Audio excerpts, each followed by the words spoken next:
در مسکو 4 فعال مخالفین با جرم شرکت در اعتراضهای ضد دولتی میدان بلاتنایا با مدت از 2.5 تا 3.5 سالی از آزادی محروم شدند. مخالفین میگویند مسئولیت ناآرامی‌های مهمه سال 2012 که به برخورد اعتراضگران با پلیس تبدیل یافت به دوش افسران پلیس و اغواگران است.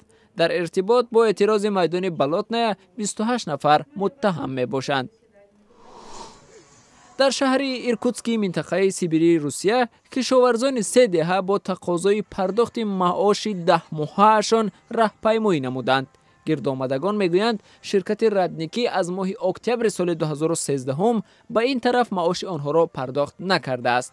این شرکت که طبق گزارش ها مفلس شده است، ماه روان بیش از 200 خادمش را از کار جواب داد. در قزاقستان شرکت ها فروش بنزین را محدود نموده آوازه ها درباره کمبود مواد سوخت را به وجود آوردند. بعضی پایگاه های فروش بنزین به هر ماشین نه بیشتر از 20 لیتر مواد سوخت می فروشند و پایگاه های دیگر بر عوض بنزین کوپن های خاصی تولید کنندگان بنزین را تقاضا می کنند.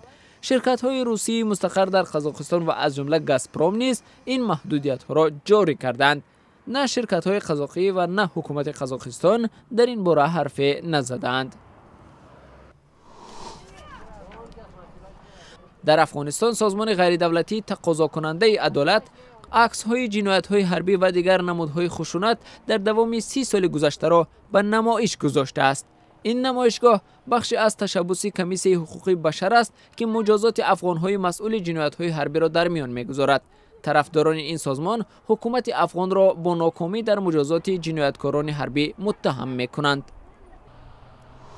در جمهوری تاتارستان روسیه تخمینا 10,000 نفر در احیای جشنواره باستانی در شهر بلگر اشتراک کردند. شهر مذکور همچون مرکزی تمدن ولگا و بلگر شناخته می شود که از عصر 7 تا 15 میلادی همچون چهارراه‌های مهم اوراسیا به حساب می رفت. سال روان بنیاد فرهنگ سازمان ملل متحد یونسکو شهر بلگر را بر روی خط یادگاری‌های جهانی شامل کرد.